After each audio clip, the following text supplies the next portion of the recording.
ہو جائے اور آپ کو اندازہ ہو جائے کہ جب ہم کوئی بات کرتے ہیں تو اپنی طرف سے کرنے سے اجتناب کرتے ہیں۔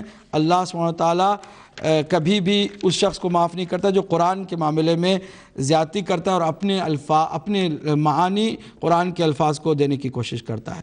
دیکھیے یہ آیتیں جو ہیں وہ 18 سے شروع ہوتی ہیں سورہ فتح کی۔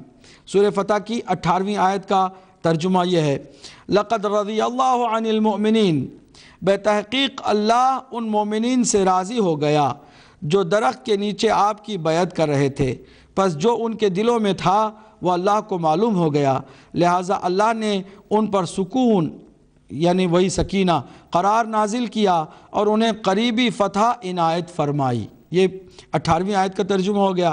19ویں آیت کا ترجمہ ہے جناب کہ اور وہ بہت سی غنیمتیں بھی حاصل کریں گے اور اللہ بڑا غالب آنے والا اور حکمت والا ہے۔ اب اس کے بعد 20ویں آیت کا بھی ترجمہ سن لیں کہ اللہ نے تم سے بہت سی غنیمتوں کا وعدہ فرمایا ہے جنہیں تم حاصل کرو گے، پس یہ تو اللہ نے تمہیں فوری عنایت کی ہیں، اس نے لوگوں کے ہاتھ تم سے روک دیے تاکہ یہ مومنین کے لیے ایک نشانی ہو اور تمہیں راہ راست کی ہدایت مل جائے۔ میں اس ترجمے کے بعد آپ کی توجہ چاہوں گا۔ ناظرین، ساری بات یہاں یہ ہے کہ اس کو پڑھ کے کہا کہ 1500 یا 1800 صحابہ کرام اس وقت درخت کے نیچے حدیبیہ کے موقع پر حضور کی خدمت میں گئے اور انہوں نے بیعت کی اور ان کے لیے یہ آیت نازل آئی۔ کہیں 1800 یا 1500 کا تصور یہاں ہے؟ اس آیت کے اندر کیا یہ لکھا ہوا ہے کہ لَقَدْ رَضِيَ اللَّهُ عَنِ الْأَصْحَابِ اصحاب النبی؟ کہ یہ بتایا گیا ہے کہ اللہ کے نبی کے صحابہ سے اللہ راضی ہو گیا یا مومنین کی بات کی ہے؟ اب اس مومنین کو قرآن ہی سے سمجھنے کی ہم کوشش کریں گے، ادھر ادھر نہیں جائیں گے، قرآن ہی سے سمجھنے کی کوشش کریں گے۔ پھر اس کے بعد بیعت کا جو معاملہ ہے، اس بیعت کو بھی ہم سمجھنے کی کوشش کریں گے کہ بیعت کس بات پر ہوئی تھی۔ بیعت کا بنیادی محور و مرکز اور مقصد یہ تھا کہ صحابہ کرام جا کر کہہ رہے تھے یا رسول اللہ کچھ بھی ہو جائے، ہمارے خون کے آخری قطرے تک ہم آپ کا ساتھ دیں گے، ہر میدان میں ڈٹ جائیں گے، کبھی پیٹھ نہیں دکھائیں گے دشمن کو، کبھی آپ کی نافرمانی نہیں کریں گے، جو آپ کہیں گے، جہاں آپ کھڑا کریں گے، جیسے آپ کا حکم ہوگا اس کی ہم تعمیل کریں گے۔ یہی تو بیعت کا مقصد تھا، ورنہ کیا مطلب ہے خالی ہاتھ جو لگا کہ حضور کی بارگاہ میں آ جاؤ اور میں آپ کی بیعت کرتا ہوں تو اس کے لیے اللہ نے یہ آیت نازل کر دی؟ غور طلب بات ہے کہ نہیں ہے؟ بیعت جو لی گئی وہ کس مقصد پر لی گئی، کس مرکزی ہدف اور ارادے کے ساتھ لی گئی؟ یہی کہ ہر کوئی آئے اور وعدہ کرے کہ ہم آپ کو نہیں چھوڑیں گے، آپ کا ساتھ ہمارے بدن کے خون کے ایک ایک قطرے کے باقی ہونے تک دیتے رہیں گے۔ یہی ایک تاریخی کتابوں میں جائیے تو بیعت رضوان کے بارے میں مفصل آپ کو ملے گا کہ کن کن باتوں پر حضور نے بیعت لیا۔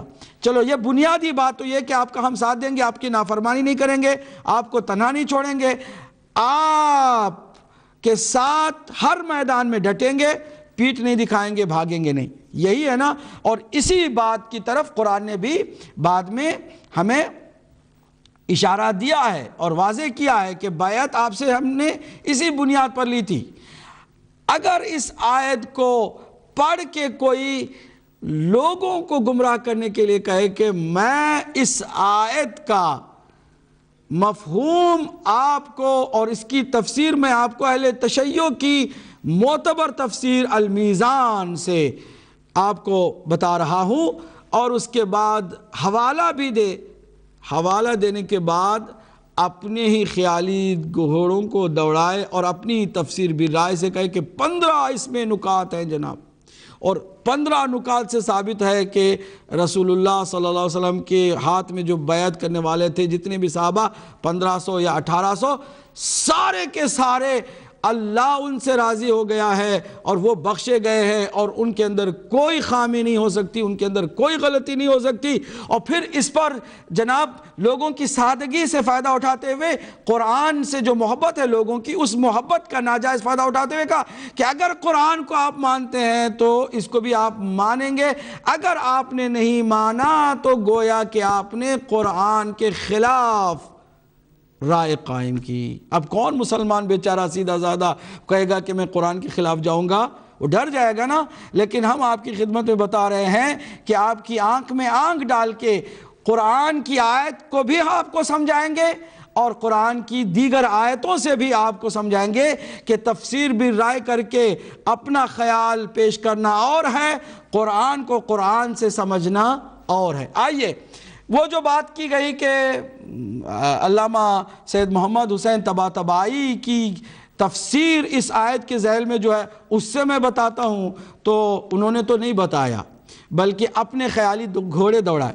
آج ہم آپ کی خدمت میں بیان کرتے ہیں۔ اس کو دیکھیے، المیزان فی تفسیر القرآن، یہ کتاب تفسیر کی کتاب ہے، المیزان فی تفسیر القرآن۔ لکھنے والے کون ہیں؟ العلامہ السید محمد حسین الطباطبائی قدس سرہ۔ اب اس کی جو جلد ہے اور اس آیت کے ذیل میں جو باتیں آئی ہیں اس کو بھی میں آپ کے سامنے لا رہا ہوں۔ یہی آیت، اسی آیت کے ذیل میں، یہ المیزان فی تفسیر القرآن، حوالہ جلد 18 صفحہ 283 283۔ انہی 3 آیتوں کے ذیل میں اب تفسیر جو ہو رہی ہے اس کو بھی سن لیجئے گا۔ اب ہم تفسیر کو اس لیے بیان کر رہے ہیں کہ انہوں نے کہا تو تھا کہ تفسیر سے ہم حوالے دے کر کے بیان کر رہے ہیں اور اپنے گھوڑے دوڑائے تھے، اور آپ یہیں سے اندازہ لگائیے کہ کہتے کچھ ہیں، بتاتے کچھ ہیں اور لوگوں کو سمجھاتے کچھ ہیں۔ یہ ہے مغالطہ کر کے لوگوں کو گمراہ کرنے والا طریقہ۔ ہم الحمدللہ اس طریقے سے پاک ہیں، منزہ ہیں، اور اللہ سے دعا کرتے ہیں کہ کبھی بھی ہمیں وہ وقت نہ دی کہ وہ وقت نہ لائے ہم پر کہ ہم کوئی جھوٹ یا مغالطے کا سہارا لے کر حق بات کو پیش کریں۔ حق کے لیے کبھی بھی کسی مغالطے کے استعمال کی ضرورت نہیں ہے۔ اب ذرا دیکھیے، بیان، اب ان آیتوں کا بیان ہے۔ کون کہہ رہے ہیں؟ یہ علامہ سید محمد حسین طباطبائی، کہ جن کی دہائی دی گئی اور جن کا حوالہ دیا گیا لیکن کچھ بھی ان کی تفسیر سے نہیں پڑھا گیا۔ فصل رابع من الآیات، یہ 4تھی فصل ہے آیتوں میں سے سورہ فتح کی۔ یذکر تعالی فیہ، اس میں اللہ سبحانہ وتعالیٰ نے ذکر کیا ہے مؤمنین کا۔ ممن کان مع النبی، یہ ہے بات سمجھنے کی، یعنی جو نبی صلی اللہ علیہ وآلہ وسلم کے ساتھ تھے ان میں سے جو مومنین ہیں ان کا ذکر قرآن مجید کی ان آیتوں میں اللہ نے کیا ہے۔ دیکھیے گا، یذکر تعالی فیہ المؤمنین ممن کان مع النبی صلی اللہ علیہ وآلہ وسلم فی خروجہ الی الحدیبیہ، ان کے حدیبیہ کی جانب خارج ہونے پر، فیذکر رضاہ عنہم، اور اللہ سبحانہ وتعالیٰ نے اپنی رضا ان مومنین سے اس آیت میں ذکر فرمایا ہے۔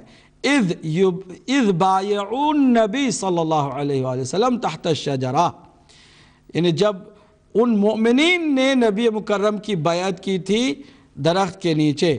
ثم یمتن علیہم، اور اللہ نے اس کے بعد ان مومنین پر منت کی، احسان کیا، بانزال السکینہ، سکینہ یعنی سکون و قرار کو نازل کرنے کا اللہ نے احسان ان پر کیا۔